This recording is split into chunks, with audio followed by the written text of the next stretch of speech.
কোচবিহারের ছবি আপনাদের সামনে রাখবো, যেখানে তৃণমূল বনাম বিজেপি সংঘর্ষ। অর্থাৎ কোচবিহার শহরে টিএমসিপির মিছিল ঘিরে একেবারে দুমদুমার পরিস্থিতি হয়।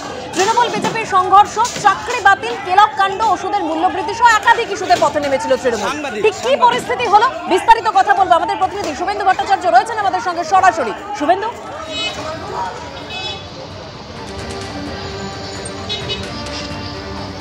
দেখো, আজকে কিন্তু দুপুরে তৃণমূল একটা মিছিল বের করে, যার অন্যতম দাবি ছিল প্রথমত চাকরি বাতিলের প্রতিবাদে এবং তারপরে লন্ডন কাণ্ডের বিষয়টি তাদের দাবিতে ছিল। এবং সেই মিছিল শেষ হয়ে যখন কোচবিহার রাসমেলা ময়দানে আসে, সেখানে মিছিল শেষ হওয়ার পরে দিনহাটায় যারা যেসব তৃণমূল ছাত্র পরিষদ সদস্য তারা ফিরছিল বাসে করে, সেই সবাই এই যে বিজেপি সামনে বিজেপি পার্টি অফিস, সেই বিজেপি পার্টি অফিসের সামনে যখন সেই বাস আসে, সেই সময় অভিযোগ যে বিজেপিরও একটি কর্মসূচি ছিল যুব মোর্চার একই দাবি নিয়ে, 26,000 চাকরি বাতিল, মুখ্যমন্ত্রীর পদত্যাগের দাবি নিয়ে। এবং সেখান থেকে কিন্তু বচসা শুরু হয় দুপক্ষের মধ্যে এবং হাতাহাতি পরে সংঘর্ষের চেহারা নেয়।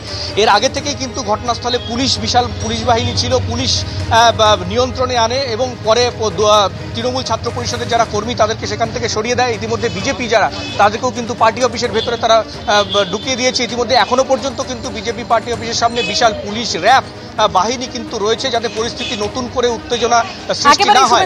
এখনো সেখানে র্যাব মোতায়েন রয়েছে, যাতে নতুন করে সেখানে কোনো রকম উত্তেজনা সৃষ্টি না হয়। এবার রামনবমীর মিছিলের জন্য হাওড়ার দুটো সংগঠনকে অনুমতি দিল কলকাতা হাইকোর্ট। হাওড়ায় অঞ্জনী পুত্র সেনা ও বিশ্ব হিন্দু পরিষদের রামনবমীর মিছিলে অনুমতি কলকাতা হাইকোর্টের। ধাতুর তৈরি কোনো হাতিয়ার নিয়ে মিছিল করা যাবে না।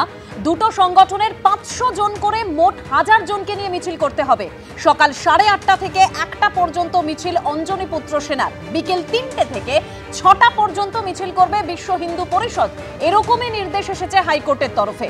দুটি মিছিলের রুটও নির্দিষ্ট করে দিয়েছে আদালত। প্রত্যেক অংশগ্রহণকারীর নাম, পরিচয়পত্র পুলিশকে দিতে হবে। দুর্গাপুজোয় কোথায় গন্ডগোল হলে কি দুর্গাপুজো বন্ধ করে দেব? প্রশ্ন বিচারপতি তীর্থঙ্কর ঘোষের। ক্ষমতা থাকা এবং ক্ষমতার প্রয়োগ করা দুটো সম্পূর্ণ আলাদা বিষয়। কোনো এলাকা নিয়ে পুলিশ আশঙ্কা প্রকাশ করলে সেটা রাজ্যের পক্ষে ভালো দেখায় না। ওই এলাকায় কি প্রতিদিন গন্ডগোল হয়, প্রশ্ন করেছেন বিচারপতি। অশান্তি প্রতি বছর কমছে বলেই দেখা যাচ্ছে। 2022 সালে বেশি গন্ডগোল হয়েছিল, 2023 সালে কমেছে, 2024 সালে আরো কমেছে। এবছর মানুষ আরো সচেতন হয়েছে বলে আশা করা যায়। যদি বন্ধ করতেই হয় তাহলে সমস্ত কর্মসূচি বন্ধ করে দেব, রাজনৈতিক হোক বা অরাজনৈতিক যে কর্মসূচি হোক, মন্তব্য করেছেন বিচারপতি তীর্থঙ্কর ঘোষ।